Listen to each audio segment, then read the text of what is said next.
Come on. Let's glorify the Lord Jesus in this place because He deserves all the praises.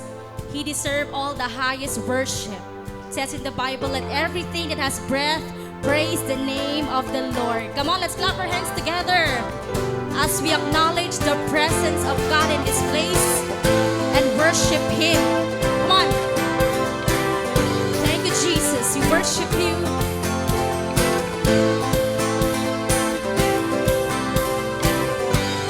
Let's sing together. Hallelujah, hallelujah, for the Lord Almighty reign. Hallelujah, hallelujah, for the Lord Almighty reign. Yes, Lord, speak hallelujah to Your name.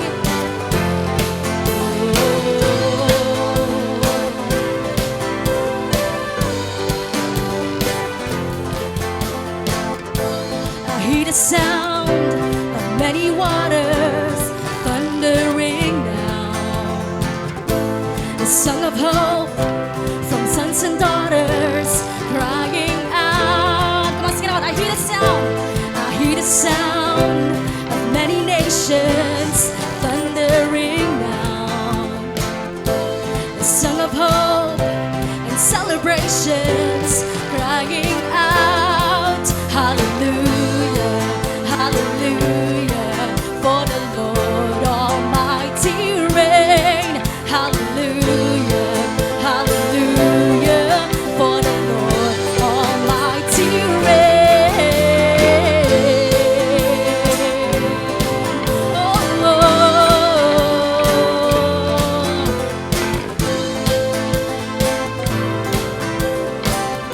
Come on, once again we sing. I hear the sound. I hear the sound of many waters thundering down. The song of hope from sons and daughters crying out. I hear the sound. I hear the sound of many nations thundering now. The song of hope and celebration crying out. Come on. Hallelujah, hallelujah, for the Lord Almighty reign. Hallelujah, hallelujah, for the Lord Almighty reign. Hallelujah, hallelujah, hallelujah, for the Lord Almighty reign. Hallelujah, hallelujah, for the Lord Almighty reign. Go on, slap our hands together and praise God in this place.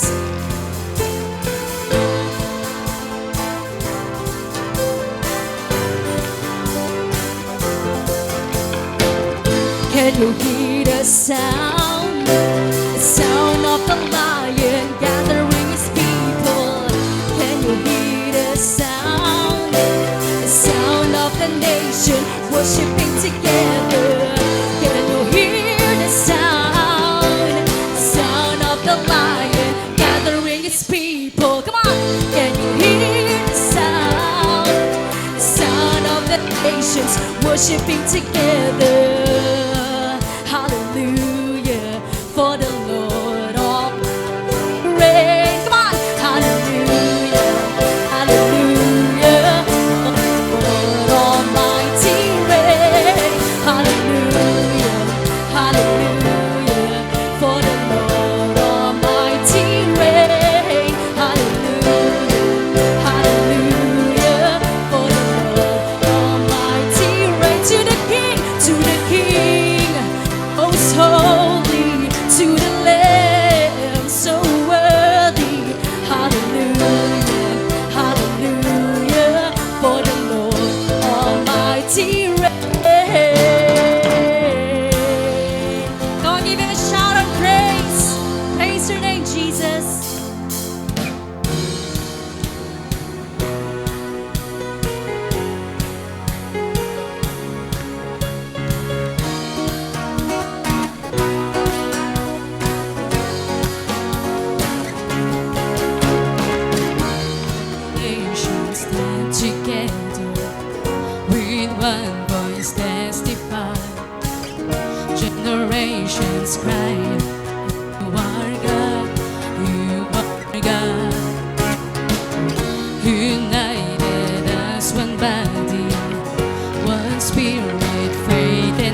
is holy.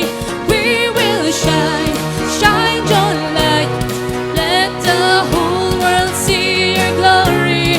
We will go, oh, oh, go, oh, oh. We will go, oh, oh. For your glory we will go. For your glory we will go. For your glory we will open up our eyes to see the kingdom of our risen Savior. Open up our heart to hear your call. Open up our eyes to see the kingdom of our risen Savior. Open up our heart to hear your call. Open up our eyes to see the kingdom of our risen Savior. Open up our hearts to hear your call. Come on, church. We will go, shouting loud, your name is holy. We will shine, shine your light. Let the whole world see your glory. We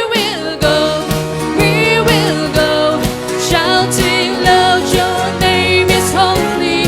We will shine, shine your light. Let the whole world see your glory. We will go, oh, oh, go, go, oh. We will go, oh, oh. For your glory we will go.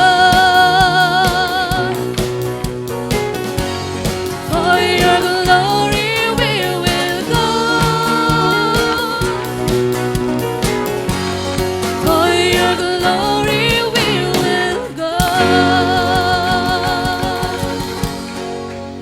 As we give you praise, God, we praise your name in this place. Hallelujah.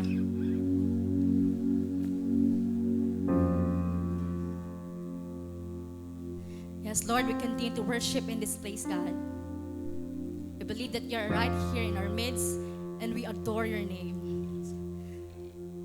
Just look at our hearts right now, and we just want to express our gratitude, our thankfulness. Just want to express, Lord God, the highest praise to you alone, because you alone deserve all this, oh God. We worship you and we adore you. Hallelujah. We adore your name. Come on. Mouth right now and worship our God.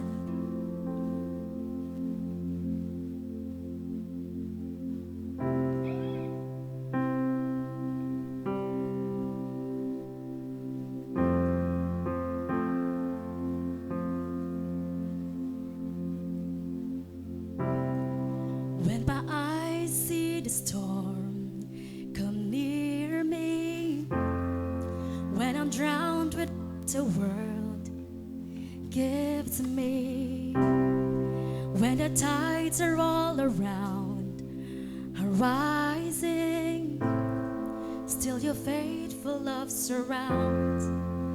Yes, Lord.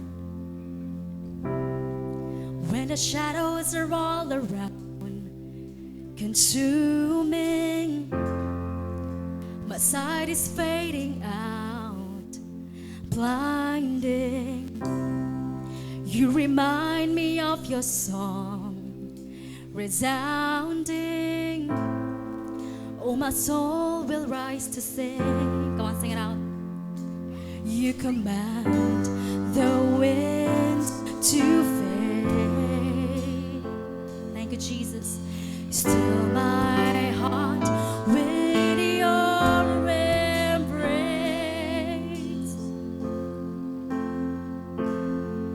You are my peace. You anchor my heart. You won't let go. Your love holds me now.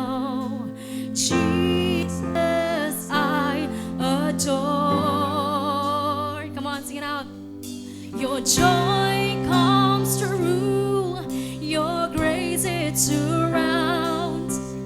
I will not fear, my strength is your love. Jesus, I adore. Yes, I adore you, Lord.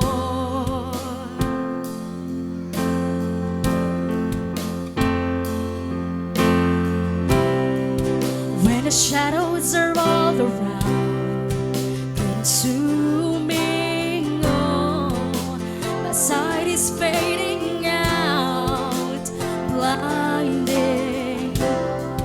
You remind me of your song, resounding. Oh, my soul will rise to sing. You command the winds to fade. Still my heart with your embrace. You command the winds to fade.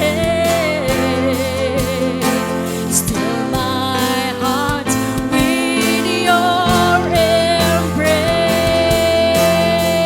Come on, sing it out. You are my peace. You are my peace. You anchor my heart. Yes, Lord. You won't let go. Your love holds me now. Jesus, I adore. Your joy comes through. Your grace, it surrounds. I will not fear. My strength is your love. Jesus, I adore. Yes, I adore you, Lord. Yes, I adore you, Lord.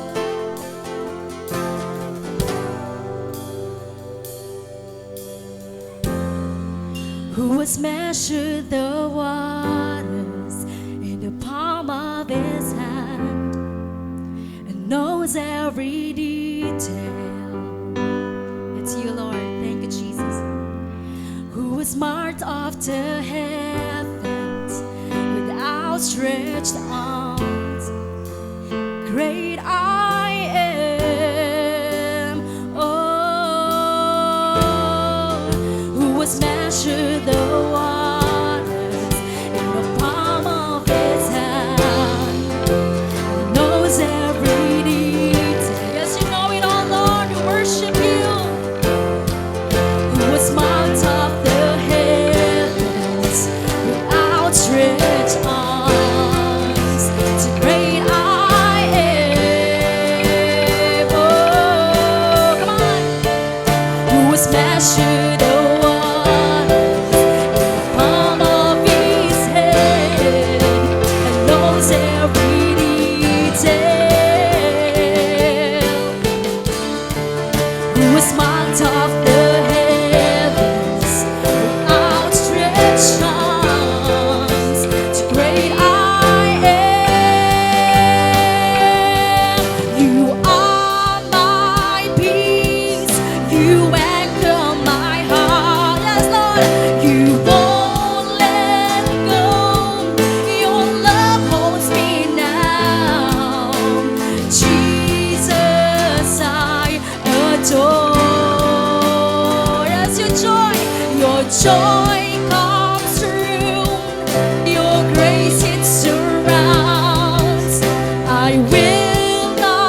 Jesus, I adore. Jesus, Jesus, I adore. I adore you.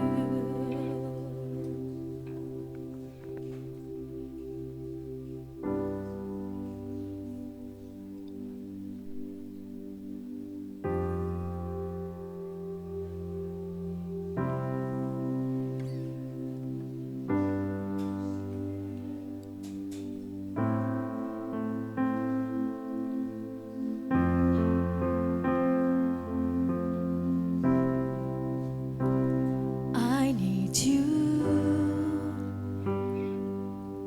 to soften my heart, to break me apart.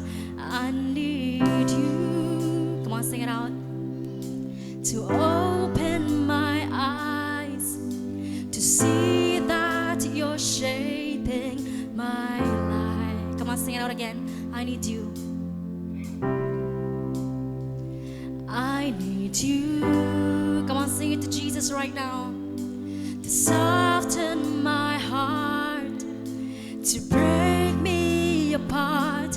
I need you. Yes, we need you more than anything else, Lord. To open my eyes, to see that you're shaping my life. All I am, I surrender.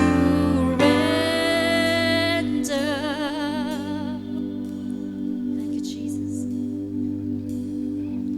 Give me faith to trust what you say. Yes, Lord, that you're good and your love is great.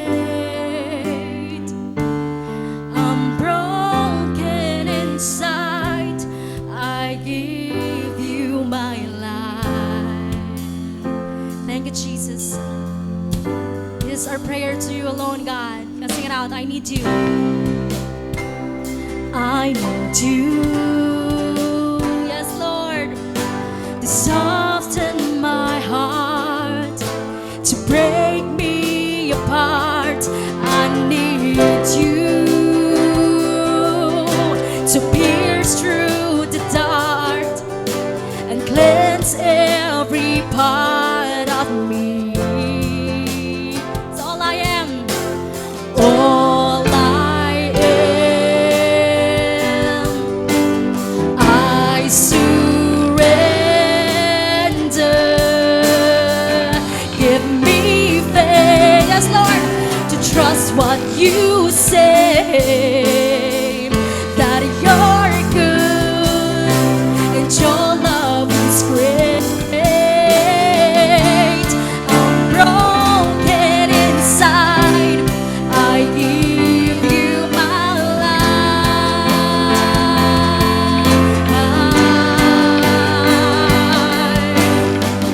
Give me faith to trust what you say, that you're good and your love is great. I'm broken inside, I give you my life. Oh,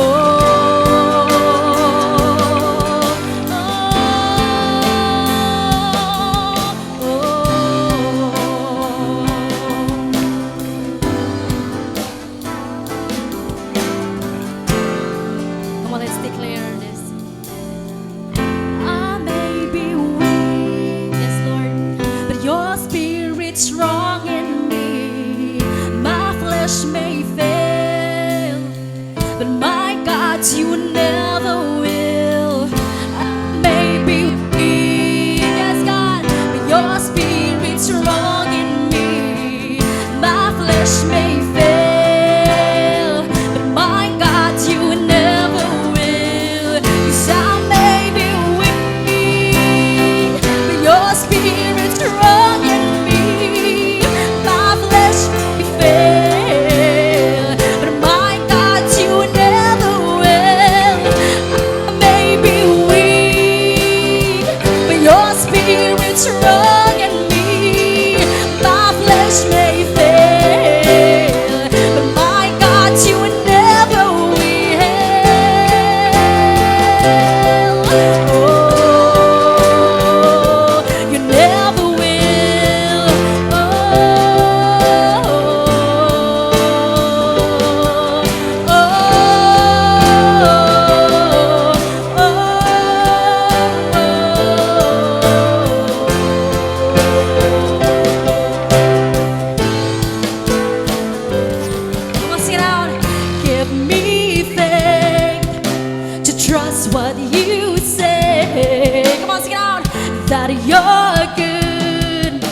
and your love is great. I'm broken inside. I give you my life.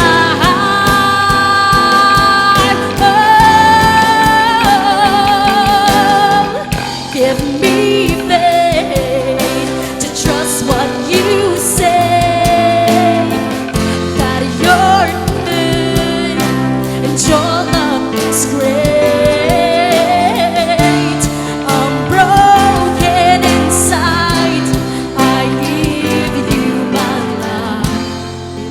And once again, with all of your hearts, give me faith, Jesus. Come on, sing it out. Give me faith. Come on, sing it to God. Yes, Lord, give us faith to believe on the promises that you have declared into us. Your love is great. I'm broken inside. I give you my life. Thank you, Jesus. Come on, let's give him praise. Let's give praise to the Lord of Lords, the King of Kings. And He alone deserves all our praises, right? He alone deserves all the highest worship because He is our God, our Father. You know, church, I just wanted to encourage you. In our words in Colossians 4, verse 8, it says here, this is Paul saying, I, Paul, write this greeting with my own hand. Remember my chains. And he says, grace be with you. You know, I just want to emphasize the Paul's word here. Paul says, remember my chains. You know, there is much emotion, sorrow and strength in this simple phrase, remember my chains. Paul is in prison while he is writing and encouraging the church people. You know, this is a picture of a Christian who is in a great persecution because he is doing the will of God. He is doing the will of God, and yet Paul is in persecution. You know, if we are doing the will of God, it doesn't mean we will always have a good situation. The trials is not our problem anymore. You know, battles may come in our life, but God wants us to be inspired through the firm faith of Paul, that he is more than willing to experience that kind of situation for the sake of Christ. You know, we have a lot of situations in our lives right now, and sometimes we even question God, why are these things happening to us? But this is God telling us today that it takes a great faith to be in this kind of situation. We sang a while ago, we may be weak, but the Spirit of God is strong in us. You know, in times, we remember our own chains. We remember our own problems, all the sorrows and all the worries. But I want to encourage you, church, may we also have faith to remember the cross of remembering instead of remembering all the chains of our lives. Come on, let's pray. Heavenly Father, we worship you today, and we thank you for the life of your apostles. We've been inspired by the stories of long lives, and we are declaring those words into our church. We're declaring those words into our lives right now. They may be encouraged. They experienced a lot of sufferings before, matter of life and death situations, but they never gave up because they have the faith in you. And right now, we may experience a lot in our personal life being a Christian, as your servant, but we declare that you will give us a firm faith just like Paul, oh God, that we'll always remember all the chains, all the problem, but we still declare and remember the cross. Thank you, God, for this opportunity that we can declare all these things to you, to respond in worship that we are doing right now. And today we are glad that whatever it takes, whatever may happen, are always with us. We glorify you and we give you all the thanks. In Jesus we pray, amen. Come on, we give praise to our Lord. Hallelujah.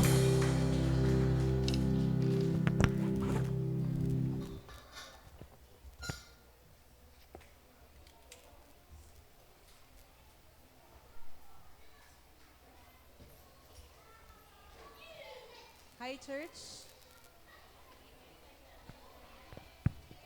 Hi, church. Welcome to Victory, where we do two things here. We honor God and make disciples. O yun na nga po, kakatapos lang ng ating couples event nitong Wednesday sa Manawag, entitled Remind. So, let us be excited sa darating pa na events, lalo ngayon sa announcement natin, which is on March 9, evangelism training naman. Together with Pastor Manny Muleta and his team, this will be at Victory Manawag Center. Sabado, 1:30 p.m. to 5:30 p.m. 4 hours training, and grabe yung magiging impartation when it comes to evangelism. So, mark your calendar and let us make time. Sabado ito, 1:30 p.m. to 5:30 p.m. March 9. So, magkano nga bang registration fee? 50 pesos for students and 100 pesos naman for non-students. This includes our snacks and manuals. So see you, mapaka-couple ka man, student or single, evangelism training March 9 all. So open to for all. See you on March 9. So next naman tayo sa ating announcement na Victory Weekend. Ayan, sino pong tapos na sa one-to-one? Okay, so siguro nasa ibang service. This is on March 23, 2024, Saturday, 8 a.m. to 6 p.m. So dito sa Victory Mga Dance Center, registration fee will be 300 pesos for the students and for 100 pesos for non-students naman. So this registration fee includes snack sa umaga, lunch, the snack ulit sa hapon, pati manuals. So if you are undergoing one-to-one or kayo as a leader, meron kayong follow-up na nag-go one-to-one, mari nyo na pong i-register yung mga names nila after this service ating registration table. Maging yung evangelism training natin. So, that is for all and enjoy the rest of the service.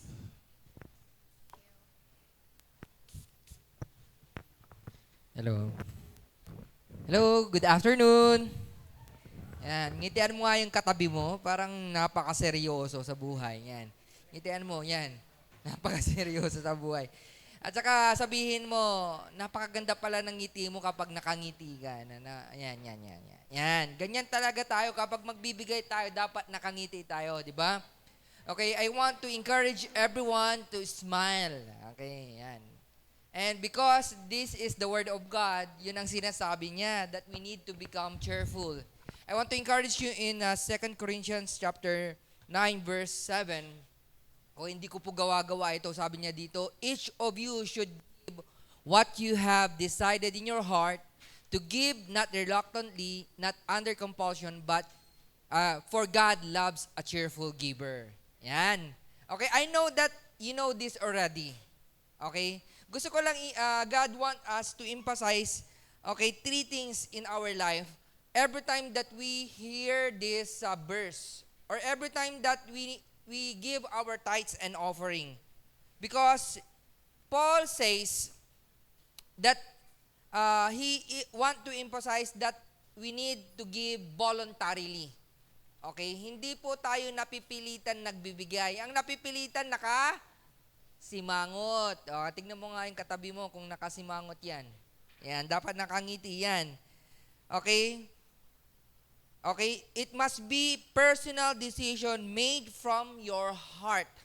Okay, made from your heart. Okay, kasi sometimes, okay, nagbigay ka nga, pero hindi galing sa puso mo. Okay, hindi ko alam kung saan galing yon.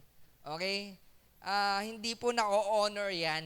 Hindi po na-honor ni Lord. So, God is encouraging us to give voluntarily, okay, that comes from your heart. Okay, next is the attitude of cheerfulness. Okay, kaya nga dapat nakangiti tayo lagi. Hindi yung pag-tithes and offering na parang ayaw nyo nang makinig, no? Okay? Ayaw nang parang nakasimangot ba? Nakasimangot ba? O hindi naman dapat, no? So this is our attitude. Okay, Paul is highlighting that God loves a cheerful giver. Yun, naka-emphasize doon. Okay? When we say cheerful, okay, this is a word, in a Greek word, hilaros, which implies joy. Okay, joy, willingness to give. Okay, and number 3, reluctance and compulsion. Paul advises that against giving reluctantly or under compulsion, this means that giving should not be done out of the sense of obligation. Okay? Iba na kasi kapag nag-oobligan na lang tayo, parang wala ng heart yun. Iter ko pala yan, takin. Obligasyon kuya bilang isang Kristiyano, baano ako iteriyakin? Ang bakang nga pigamitin da. Parang iba yun eh. Iba ang heart doon. Okay, ang ibig sabihin dyan, under compulsion ka kapag ganun. Or napipilitan ka lang.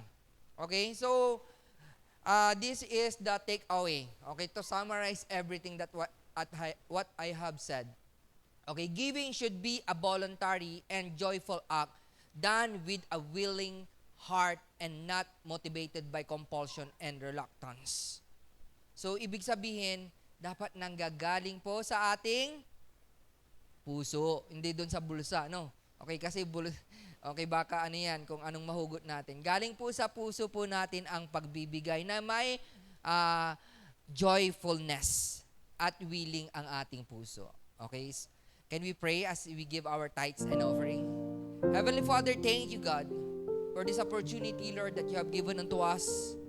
That indeed, Lord, this is the act of our heart, willingly and surrendering everything that these tithes, Lord God, and offering, we will give it to you, Lord God, wholeheartedly, with joyfulness and gladness. Lord, thank you, God. We glorify you, we honor you, and we bless your name, God. In Jesus' name we pray. Amen. Okay, may tatlong paraan po tayo para makapagbigay. Una, we have our tithes and offering box there. We have our mga offering tag nito, box, may umikot mamaya. Okay, ibibigay po natin yan. Okay, pangalawa, we have our GCash and we have our online banking through Metrobank and BPI account. Smile as you give and God bless everyone.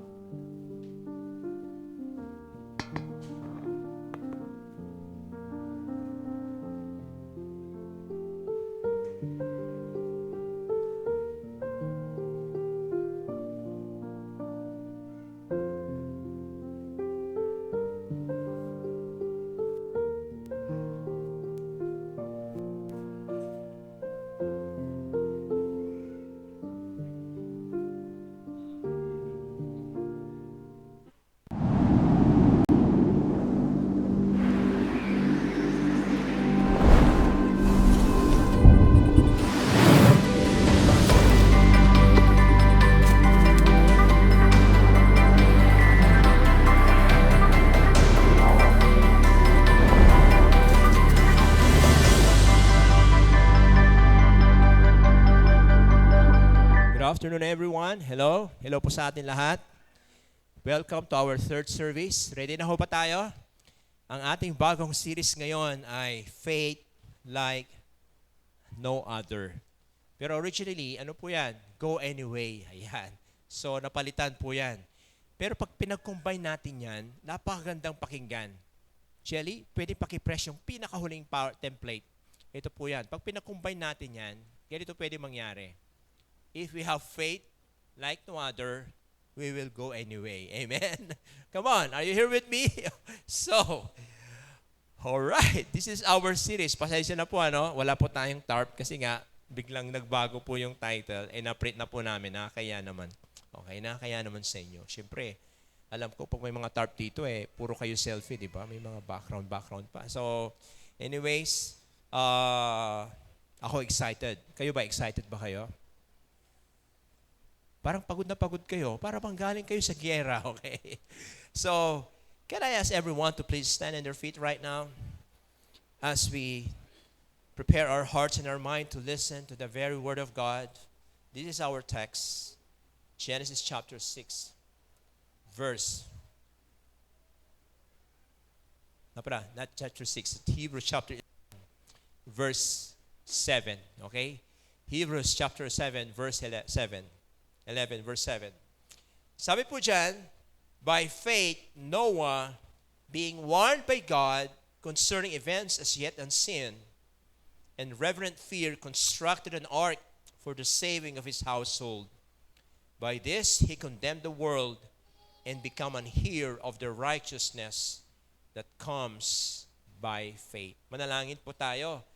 Panginoon, nandito na naman po kami para kami po, Panginoon, ay makinig.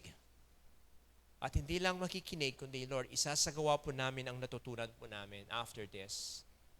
As we study the life of Noah, his obedience, his faith, like no other, may your Holy Spirit once again give us wisdom and revelation to truly, God, acknowledge that it is you, God, who gave us this faith. And as our response, Lord, is to grow. Our responsibility, Lord God, is to use it, to apply it in our lives. Thank you, God, as we hear this message. In Jesus' name we pray. Amen and amen. Pwede na po tayong umupo. Okay? Ito po yung week number 1 po natin. Crazy faith po yan. Alam niyo po, it takes a crazy faith like no other to obey a difficult command. Nabasa natin kanina, di ba? Napakahirap ang command ni Lord to personally build an ark when it seems impossible that the flood will wipe out all life here on earth. Diba? I believe narinig din natin to. Diba? Si Noah, siya lang naman po yung nag-build ng ark na wala siyang ka-idea kung ano ibig sabihin ng ark. At wala siyang ka-idea kung ano yung ulan, kung ano yung baha. Okay? Sino po dito binaha? Binaha na ho ba kayo? Okay? Kasi kung minsan, baha na. Okay? Hanggang saan? Gaano kalalim yung baha? Okay? Hanggang tuhod daw. Okay? Pag siya ay nakaluhod. Ayan. Okay? Iba naman hanggang dibdib. Kapag nakadapa. Okay? Iba naman hanggang lieg. Kaninong lieg kaya yan? Lieg ng pato or what? Okay? Kapag nakatuwad. Okay? In other words, sino dito nabaha na? Sino dito gusto nyo mas nabaha kaysa may hindi? Huwag naman, ano? Alam niyo, sa totoo lang, mayroong isang bata, no? Yung anak nung isang pamangkin ko. Okay, first time niya pumunta ng Bunuan, Tundaligan. First time niya. Bata pa. Okay? Hindi ko alam kung ilang taon, mga 2 years old ata. Nung nakita niya yung Bunuan, nagsisigaw siya talaga. Nagsisigaw siya. Alam mo sinasabi niya? Ano? Baha, baha, baha, sabi niya, okay. Baha daw sa bunuan, okay. So ano ibig sabihin ng flood? Nagsabi, flood is sobrang dami ng tubig sa maling lugar. Ayan, okay. Grabe, no? Ang lalim ng definition. So meron na ba kayong sobrang lalim, ay sobrang dami ng tubig sa lugar ninyo? Ibig sabihin, binabaha na kayo. So, bakit natin kailangan pag-usapan yan? Yung mga baha na yan. Actually, yung baha, part of ano lang yan eh. Pero ang totoo, darating at darating ang baha sa buhay natin. Tama po ba? Okay? Baha, it can be signify as, problem. It can be a testing of all those sufferings that you have. Okay? Pwede rin yung baha, nababahain tayo ng pagpapala, di ba? Anong gusto yung baha? Yung pagpapala o problema? Siyempre, gusto natin yung pagpapala, di ba? Oo. Pero, bago natin maranasan yan, kailangan ma-challenge mo na yung pananampalataya natin. Walang pagpapala kapag hindi nasubukan ang pananampalataya. Ulitin natin. Walang pagpapala kapag hindi nasubukan ang pananampalataya. Oh. Di ba? Kaya yung mga pananampalataya natin, may reward yan, mga kapatid. May reward po yan. Okay? We are on record right now. Na-miss po namin yung first and second service recording. So, mamaya, okay, ipopost na natin yan. Kung nanonood ka man mamaya o bukas, just listen to the very word of God. Okay.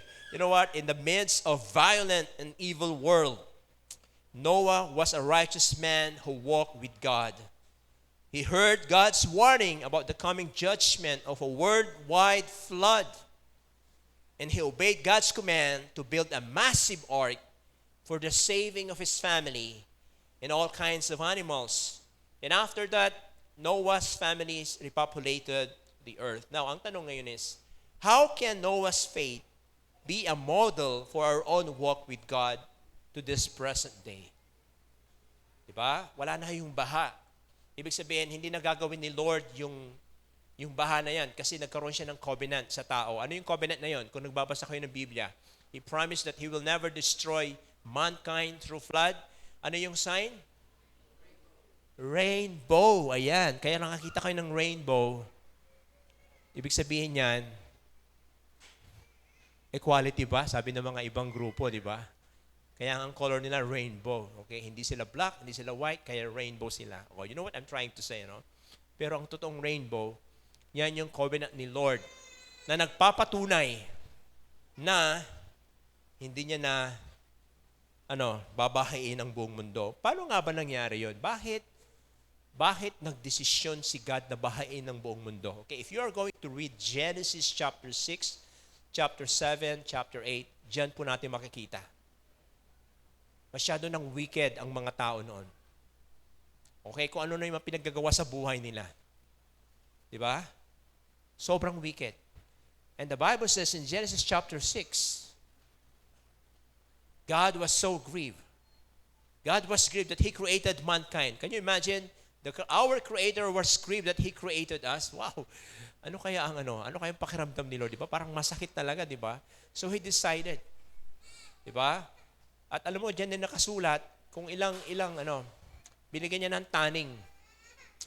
Okay? A lot of Bible scholars, they interpret 120 years is yun na raw po yung buhay ng isang tao. Hindi siya lalagpas ng 120 years. Pero if you are going to look closely sa Genesis chapter 6, ito po sabi niya, from starting today till 120 years, I'm gonna wipe out mankind, sabi niya. Yun another interpretation yun. So ang tanong, ilang taon talaga pinild ni Noah ang ark? Is it 100 years or 120 years? Or whether which, 100 or 120, basta importante, 100 plus. Okay? Sino dito gustong mag-build ng ark ng 100 years? Okay? Of course, ayaw nyo, di ba? Mamamatay ka na, di ba? Hindi ka pa nga, wala ka mga sa kalahati, patay ka na. Okay? But again, ang title ng ating message, The Crazy Faith That Saved Mankind. No? Imagine mo yan, yung kalokohang pananampalataya. Ano pa ibig sabihin ng crazy sa Tagalog? Hindi kalokohan eh. Nakakabaliw yan. Ang nakakabaliw na pananampalataya na nagligtas ng buong mundo. Okay? Pero basically, ang bida po dito, walang iba kundi si Noah. Okay? Because of Noah's faith and obedience, he and his family were saved from the global flood. His faith and action saved his family and eventually the human race. And eventually, it saves us. Amen. Kaya sabihin mo sa katabi mo, pasalamat tayo kay Noah. Sabi mo sa kanya, pasalamat tayo Noah. Yan. Dahil kay Noah, nandito ka ngayon. Ayan. Dahil kay Noah, buhay na buhay tayo. Okay? So, tatlong category pagdating sa sabi natin crazy faith ni Noah. Number 1, the foundation of faith. Yan. May pundasyon ba ang pananampalataya? Saan ba nagagaling yung pananampalataya natin? Sige nga, sagutin ko. At ang magbibigay ng chocolate ay si Senator Manny Villar. Okay. So, ang tanong, saan ba nanggagaling ang pananampalataya? Come on now. Saan? Faith comes from hearing. Very good. Bigyan ng jacket. Okay. Faith comes from hearing and hearing the message, and the message is the word of Christ. Saan sa Bible yon? Romans 10, verse 17. Okay. Wow. Yun naman pala eh. Diba? Doon nagsisimula yung pananampalataya. Kaya ka nandito ngayon, kapatid, sa simbahan. Tama ba? Dahil naniniwala ka sa salita ng Diyos. Tama ba? At kung yung salita ng Diyos, pumasok sa tenga mo, diretso sa puso mo, yun na yun. Doon nagsisimula ang buhay mo. Tama ba? Okay? Kahit sabihin ng demonyo, ang pangit mo, pero may magsasabi sa iyo ngayon. Sige, sabi mo sa katabi mo. Sabi mo sa katabi mo, ang gwapo mo, kung lalaki yan. Sabi mo sa kanya, ang gwapo mo, at ang ganda mo pag babae. Sabi mo, ang gwapo mo, ang ganda mo, by faith. Ayan, okay. By faith yan. Okay? By faith. Gwapo nga at magaganda yung katabi natin, mga kapatid. Itong pananampalataya ni Noah, kakaiba po siya eh. Hindi lang ito po yung parang, alam mo yun, yung positive thinking na parang, basta ako, matindi yung ano ko. Hindi ganun eh. Yung bang, dapat positive, hindi siya eh. Diba? Can you imagine? Tinutusan ka ni Lord na mag-build ng ark, wala ka man lang idea. And by the way, sino nga ba si Noah? Isa ba siyang karpentero? Hindi. Isa ba siyang engineer? Lalong hindi. Isa ba siyang may relationship ba sa ano? May pinagagawa niya? Hindi. Alam niyo ho ba kung anong trabaho ni Noah? Isa siyang manananom, okay? Manananom, at Pangasinan. Okay? Hindi magkukulam hindi. Magsasaka, kapatid. Wala bang ibang ginawa kundi magtanim, at magtanim. Okay? Anong kinalaman niya sa pagbibuild ng ark? Wala man lang siyang sample, design. Hindi niya alam. Wala nga siyang metros eh. Okay? Ano yung ba kung ilang ng cubic? Sige nga. Ilan ang isang cubic? Sige nga. Alam niyo kung ilan? Hindi nga niya alam eh. Pero alam ko may measurement siya. Siguro gumanon siya. 1, 2, di ba? Parang gano'n, di ba? So, alam mo, sa totoo lang, kakaiba po yung pananampalataya niya. God directly communicated with Noah about unseen things. At dahil naniwala siya, kahit hindi pa niya nakita, nag-obey siya. It's because he was divinely warned by God. Galing na mismo kay God yan. Anong response niya? In holy fear, or should we say in reverence. Pag sinabi natin holy fear, it doesn't mean na nate-terrorize. Alam mo yun, yung nanginginig siya. Yung talagang bumagsak yung mukha niya sa lupa at takot na takot siya. Hindi ganon, okay? Pag sinabi natin holy fear, it means what? Ano ibig sabihin ng holy fear? It is a reverence and obedience to God. The more the Lord is telling you something, commanding you something, the more na, instant na lumalayo ka, the more na, Lord, ano yun? Ano yun, Lord? The more na napapalapit ka kay Lord. Yan ang totoong reverent fear. Holy fear ang tawag doon. Hindi yung nakarinig ka ng salita ni Lord. Okay. Magtatago na ako. Nakakatakot. Okay? Baka malusaw ako and everything. Hindi po ganun yan. Because faith starts by receiving God's revelation. His word, His direction, His promise, His instruction. Okay? Well, in the case of Noah, he received God's warning about what will happen in the near future, about things not yet seen. Kaya doon, lalong tumibay yung pananampalataya niya. Okay, for example, ulan. Never pang umulan according sa Bible, simula nung God created the heavens and the earth. Yung flood, never bang nagkaroon ng flood. Okay? In other words, God clearly told to Noah that he had enough of the wickedness of mankind, and he was preparing to destroy all men and animals and all creatures of the earth. Piniprepare niya na. Diba? Piniprepare niya na siya. So may purpose pala yung mga pagtatanim niya ng mga halaman. Kasi yun din yung sisipakin niya. Okay? You know what I'm trying to say? So, yun po yun. Okay? So, ang tanong ko ngayon, mga kapatid, kung meron kang totoong pananampalataya, ito yung tanong ko natin. Do we take time to listen to the Word of God every day? Do we receive direction from the Holy Spirit every day? Diba? Ito, tinanong ko ito ng first saka second service. Isa bang malaking, ito ba ay makasalanan? Ito ba ay kasalanan? Kasalanan bang hindi magbasa ng Biblia? Yes or no? Kasalanan ba? Come on. Kung ang pananampalataya natin ay makarinig ng salita ng Diyos, paano natin ginagawa yon? Pagbabasa ng Biblia. So in other words, kung hindi ka nagbasa ng Biblia, may pananampalataya ka ba? At kung meron kang isang ginawa sa isang bagay na walang pananampalataya, sabi sa Biblia, you are committing sin. So balikan natin.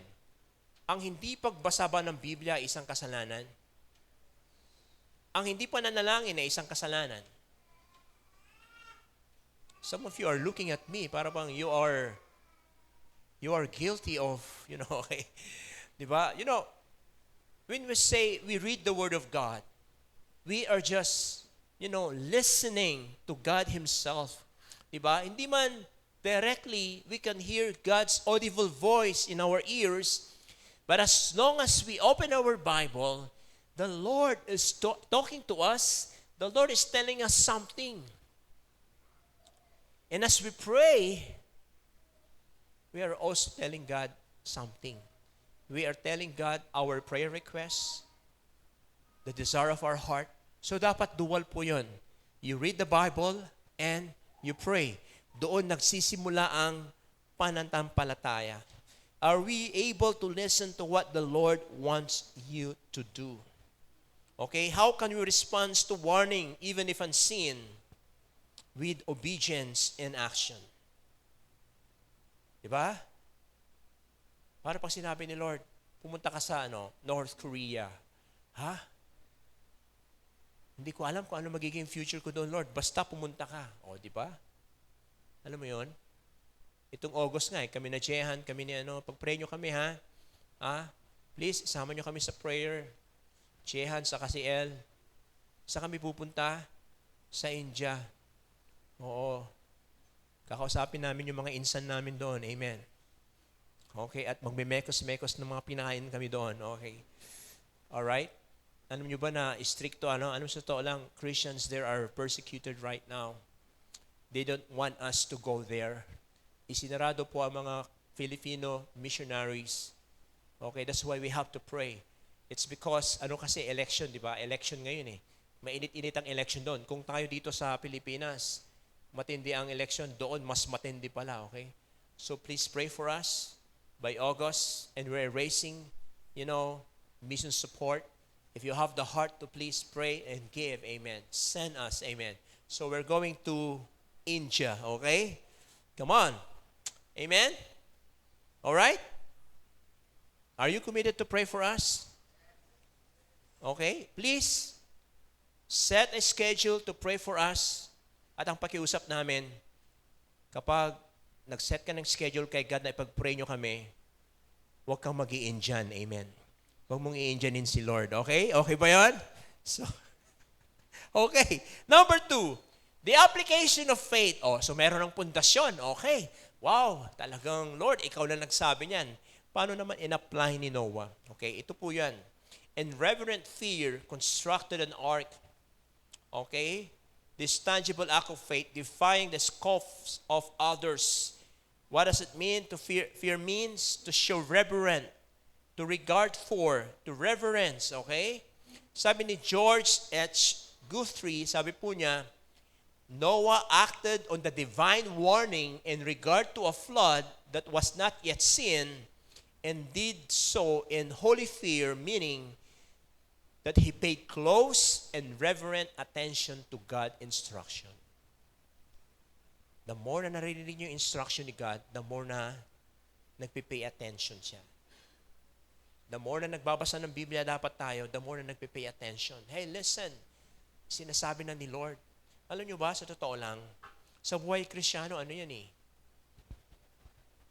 Kung may relasyon ka talaga kay Lord at alam mo genuine ang relasyon mo, nakakarinig ka talaga kay Lord. Totoo yan, honestly. Diba? At kung meron mang gustong sirain ng demonyo ng parte ng katawan mo bilang Kristiyano, alam mo kung ano yan? Hindi yung mukha mo. Hindi. Hindi yung kamay mo, hindi. Alam niyo kung ano? Yung tenga mo. Ayaw kanyang makarinig kay God. Gusto niya maging bingi ka. Okay? So sabihin mo sa katabi mo, ingatan mo yung tenga mo. At Pangasinan, ibaga mo si kato. Mangkulikul ka, okay. Alright. Okay. I mean, okay, kidding aside, listen to the Word of God, okay? And if you listen to the Word of God, you will experience this what you call holy fear. Sabi natin, holy fear. Sino dito, masasabi mo, takot kayo sa mga magulang nyo? Yan, taas ang kamay. Kapag nagalit na ang magulang nyo, natatakot na kayo. Come on now. Sino dito nung ikaw ay estudyante, ayaw mo makipagrelasyon dahil kapag naginawa mo yan, magagalit ang mga magulang mo. Come on, taas ang kamay. At bilang paggalang sa kanila, hindi ka na involved into any vices, hindi ka na involved into any relationship. Okay? Yun ang ibig sabihin nun. Diba? O yung iba, ibang tingin sa akin, Pastor, meron na akong jowa, paano ba yan? So, ibig sabihin yan, hindi ko ginagaling ang, ano sa tingin mo? Okay, hindi, joke lang. Okay? So, ang point ko dito, mga kapatid, naalala ko tuloy yung nanay ko eh. Diba? Nanay ko kasi, pinanganak siya. Kailan niyo pinanganak yung nanay ko? Sorry. I remember, 2 years old siya nung World War II. Ayan, okay. 2 years old siya. That was probably 1943. Ayan, okay. So, yung mga 50s, 60s po sila, kinikwento ng nanay ko, alam mo, sabi niya, alam mo Joseph, yung lolo mo, yung tatay ko, sobrang disiplinado siya. Sitsitan lang kami, gumagano na kami, natatakot na kami. Sut-sut lang, di ba? At alam mo, yun ang ginawa sa amin ng nanay ko noon. Okay, lalo pag may mga bisita kami sa bahay, sabi niya, makita kayo sa tingin. Mga ganun, di ba? Kapag niimulagat ko lang may matak, ang tambulan, ang tigawan niyo, okay? Tumahimik ka na, okay? I remember, I cannot forget what my mom said to my grandfather. Sabi daw ng tatay niya sa kanya, kapag ikaw ay umalis dyan sa bahay ko, sabi niya, at hindi maayos ang buhay mo at bumalik ka. Okay? O sinasabi niya, kapag ikaw ay nabuntis na walang ama, ayan, mga ganun, okay? Magtago ka na, okay? Parang ganun, okay?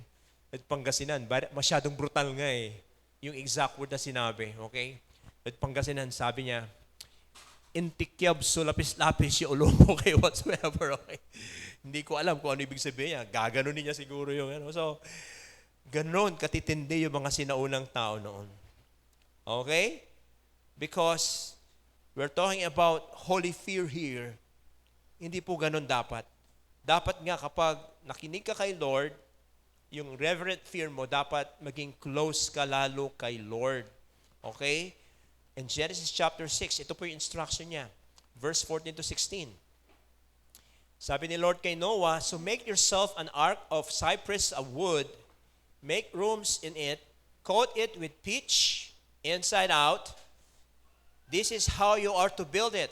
The ark is to be 450 feet long, okay, 75 feet wide, and 45 feet high, di ba? Oh, imagine nyo, very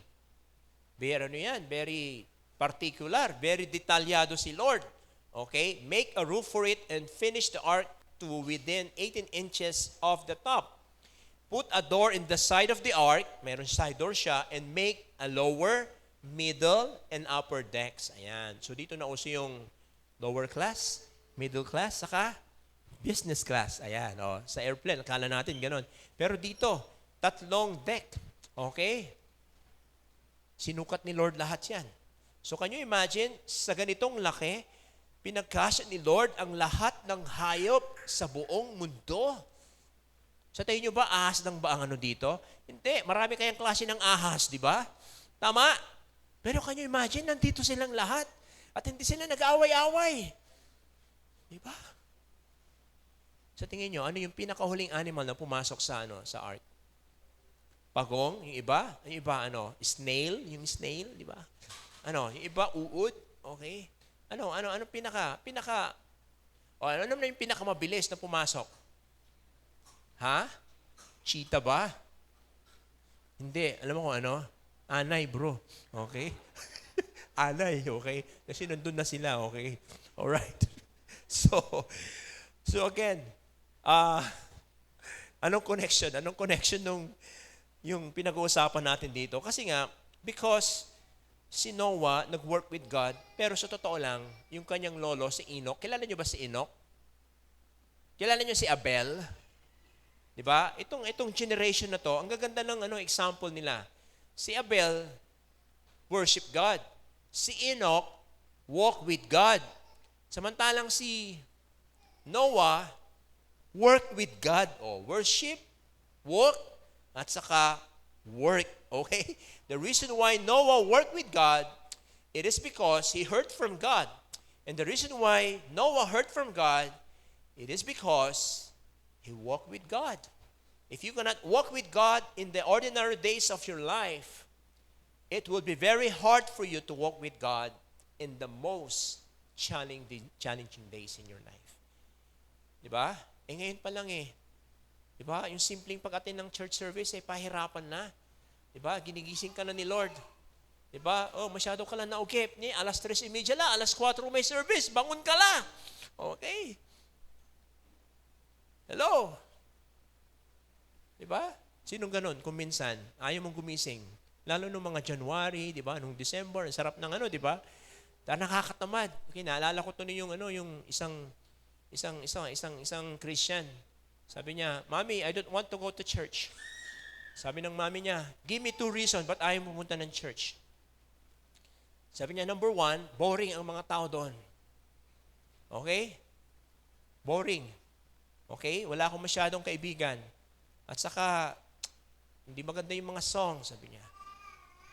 Pangalawa, tinatamad talaga ako, Mami. Sabi niya, okay.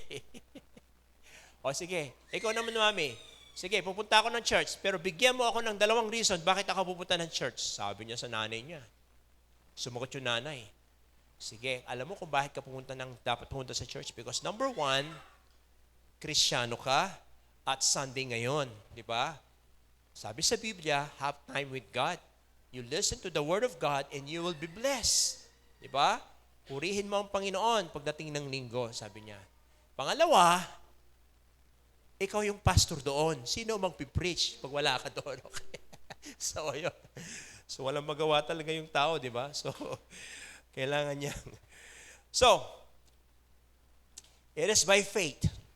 Noah proved his faith by working. Sabi nga doon, one of the greatest acts of faith in the history of the world, nagsimula po yan when Noah picked up an axe and chopped down the first tree. Okay? Imagine mo yung unang At alam nyo pa, ilang taon ulit yung yung ginawa na tapos yung ark? 100 years or more than. Wow, wala pa sa kalingkingan natin, di ba? Ibang klase. Matinding pananampalataya niya. Okay? At hindi lang yon. Wala siyang idea. Hindi nga niya alam kung effective ba itong pinagagawa ko. Paano ko matitesto? Walang katubig-tubig dito. Okay? Gaano ba kalayo ang tubig doon sa pinaggagawan na trabaho ng ark ni Noah? Do you have any idea? Malayo ba? Gaano kalayo? Ilang kilometro? Ilang miles? Ito ang tanong ko. Okay? Ito yung interesting fact. Okay? How Noah built the ark. Maraming nagsasabi daw, bago dumating ang flood. Ito this is according to some Bible historical archaeologists. Ayan, okay? Ito, may recorded ito mga kapatid, okay? Sa Discovery. Sabi daw nila, bago daw nagkaroon ng flood, ang mundo raw natin ay ang lupa ay flat, walang bundok, walang river. In other words, iisang island na malaki lang. Gusto niyo patunayan ko? Sabi sa Genesis chapter 1 verse 9 to 10, sabi niya, and God said, let the water under the sky be gathered to one place.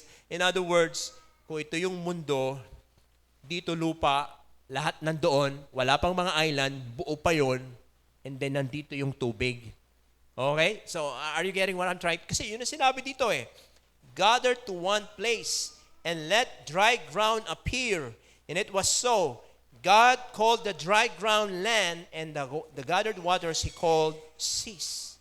And God saw that it was good. Wow.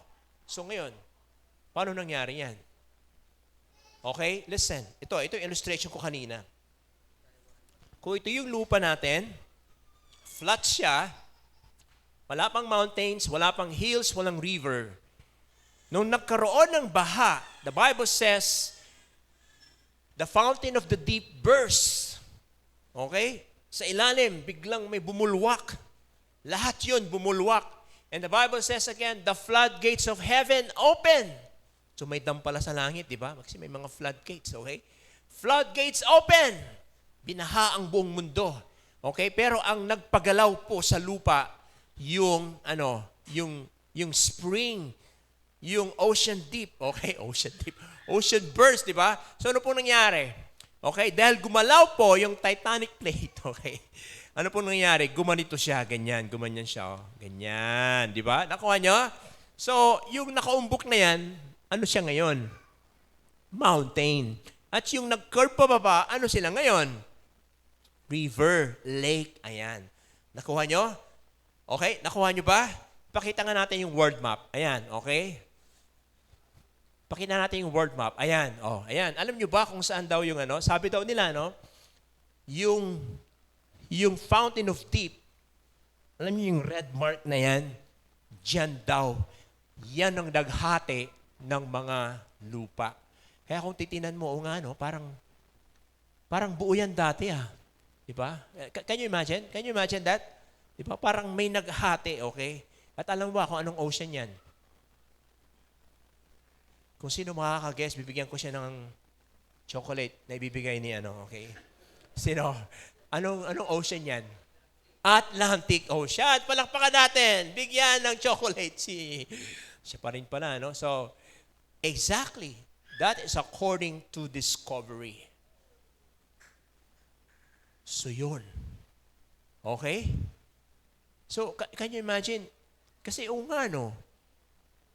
Walang idea si Noah kung ano ibig sabihin ng flood. Kasi hindi nga niya siguro nakikita yung mga ocean. Walang idea kung ano yung rain kasi hindi pa umuulan. Ngayon, nasaan ang Israel? Nasaan ang Israel? Nandito, di ba, ang Israel?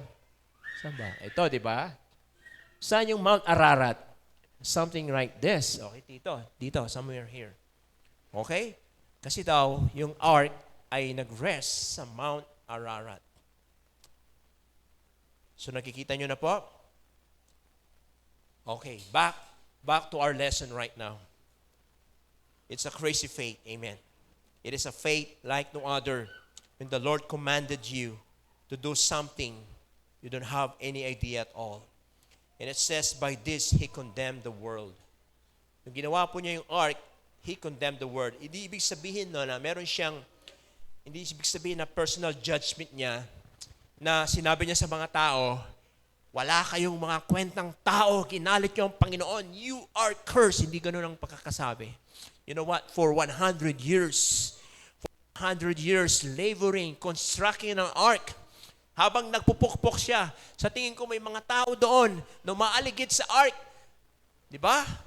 Mga marites. At ano pa? Mga loko-loko at pinagtatawanan. Si Noah.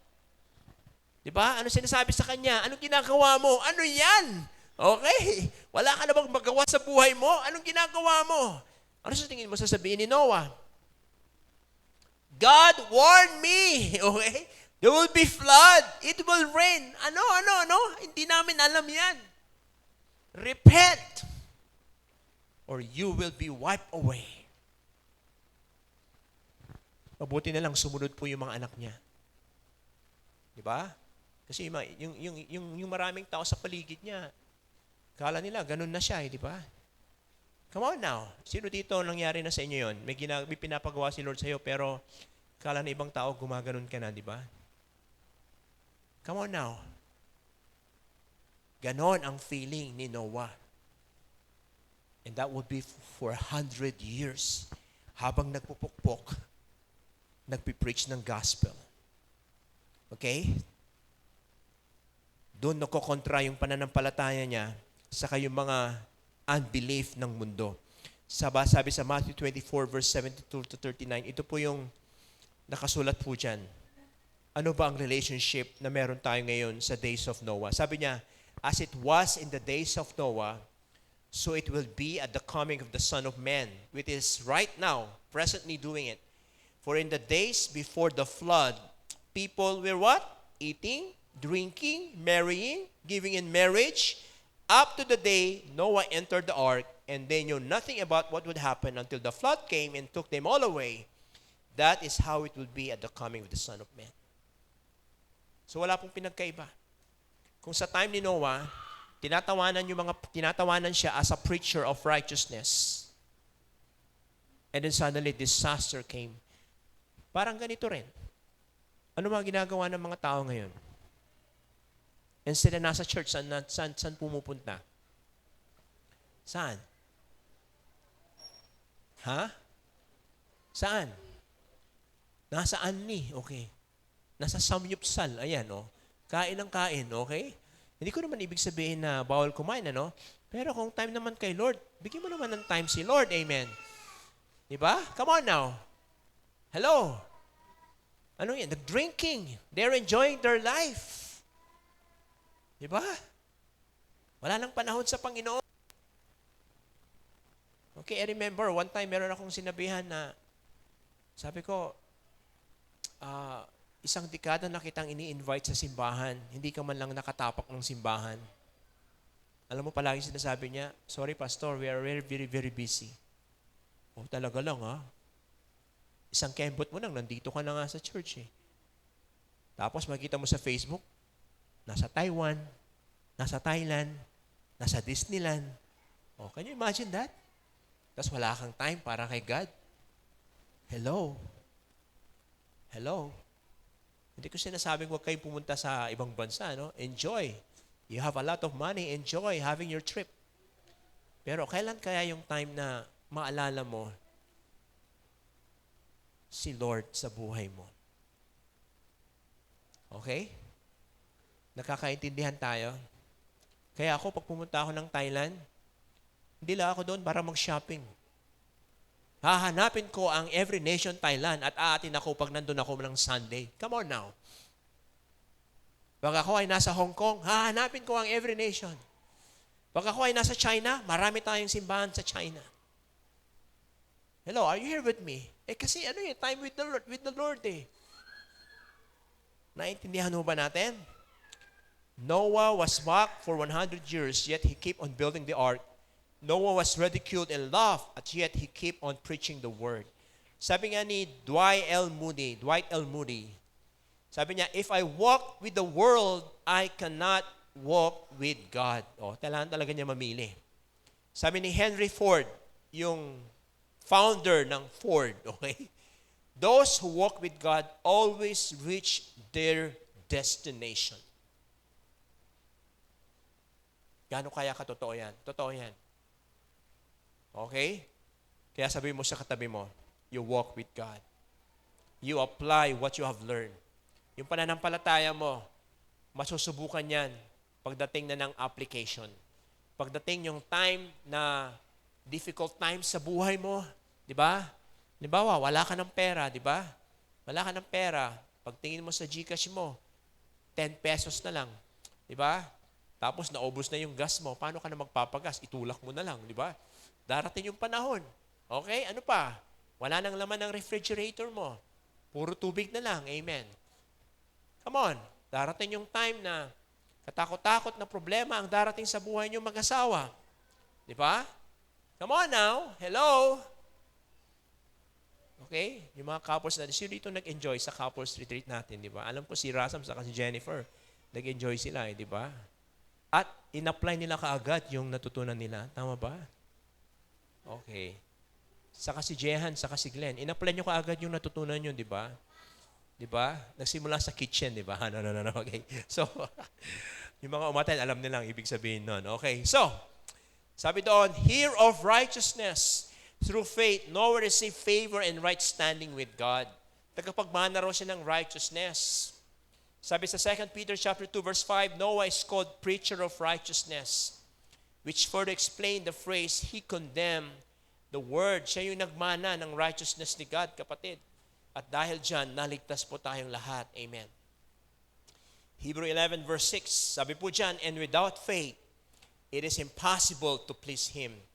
For whoever will draw near to God must believe that He exists and that He rewards those who seek Him. Okay? Kaya dapat maniwala po tayo kay God. Amen. Amen. Amen. As I end, the Bible says in 1 Peter chapter 3, verse 20 saka 21. Okay? Nandyan po yan. Sabi po dyan, who disobeyed long ago when God waited patiently in the days of Noah while the ark was being built, and it only a few people, eight in all, were saved through water. And this water symbolizes baptism that now saves you also. Not the removal of dirt from the body, but the pledge of a good conscience toward God. It saves you by the resurrection of Jesus Christ. Okay, going back to faith right now. My very big question to each and every one is this. Are you in the ark? Ikaw ba ay nasa ark ni God? Or are you outside of the ark? Ikaw ba ay nasa loob? O ikaw ba ay nasa labas pa? Tanungin mo yung katabi mo, siya ba ay nasa loob ng ark? You know what? I asked this question sa mga real life parents kaninang umaga. Tinanong ko sila direct to the point. Sabi ko sa kanila, if you're going to die right now, Mommy, sa tingin nyo ba, pupunta ka ng langit? Sad to say, majority of them says, 50-50. Mga ganun, okay. So, nasaan ka? Nasa gitna. Okay? Sinabi ko sa kanila, alam nyo, hindi porke umatin kayo ng victory ay istigtas na kayo, ha? Wala pong ganun. Hindi porke yung mga anak ninyo ay real life at disciple sila, di ba? Kasi mga anak yung mga yan, na born again sila, dahil nakarinig sila ng salita ng Diyos, automatic, born again na rin kayo. Walang ganun. Okay? Hindi porke nakausap nyo ko ngayon at close tayo, ay born again ka na rin. Sabi mo sa katabi mo, hindi na mamana ang pagiging Kristiyano. Ayan, okay? Wala pong mana-mana. Personal relation mo sa Panginoon yan, sabi ko sa kanila. At kung kahit sabihin mong 4 years kang umaattend dito dahil ang anak mo ay real life scholars, I'm telling you, pag hindi mo na-meet si Jesus, I'm sorry. You are still outside of the ark. And then they realize, oh nga, pastor, paano nga ba? There you go. Share the gospel. Amen? Ang ganda, di ba? Ang ganda mag-share ng gospel, di ba? Paano nga ba maligtas, pastor? Paano nga ba ako makapasok sa ark? Ayan. Ang ganda, di ba? Kaya nga, encourage ko sa inyo, mga kapatid. Sa darating na March 9, ano meron sa March 9? Evangelistic training. Limited. 100 na katao lamang ito. Pag nabuo na po yan, isasarado na po natin yan. Open for all. Ano meron dyan? Tuturuan natin ang mga tao kung paano sila pumasok sa ark. Amen. Kung paano nila maliligtas, ay paano ililigtas sila ni Lord. Okay? Hindi sa sarili nila, kundi si Lord na magliligtas sa kanila. Amen. Amen? And I asked them, are you sure of your eternal salvation? So, ganoon din sa atin ngayon, mga kapatid. Diba? Sigurado na ba tayo? O baka naman, yung pananampalataya natin ay wala na. O baka naman, hindi kasi friend ko si Pastor Joseph diba? Alam ko, pinagpipray ako niyan diba? Alam mo yun? Pag nag-message ako niya, sigurado mag-message yan. Saka pinapadala ako ni Pastor Joseph ng daily devotion. So, ibig sabihin, malapit-lapit na ako sa langit. Okay, wala pong ganun. Wala pong ganun. Tanging ang relasyon lang natin kay God. Amen. Pwede ho ba tayong tumayo? Tayo po tayo. Meron ho ba kayo natutunan ngayong hapon na to? Okay? Sabi mo sa katabi mo. Sige na, sabi mo sa katabi mo, kapatid, sabi mo sa kanya, kapatid, huwag kang manatili sa labas ng ark. Okay? Pumasok ka. Amen. Pumasok ka, okay? Siguraduhin mo lang na nakapasok ka na. Come on now. Siguraduhin mo lang na may pananampalataya ka. At siguraduhin mo yung pananampalataya mo ay may i-apply mo sa buhay mo. Manalangin tayo. Panginoon, salamat po ulit sa mensahe mo. Ito ay isang bagay na iti-treasure namin ng buong buhay namin. Magsisimula po ulit kami sa sermon series na to, Lord God. Faith like no other. we pray na lalo mong palakasin ang aming pananampalataya. Gusto po naming maranasan ang naranasan ni Noah.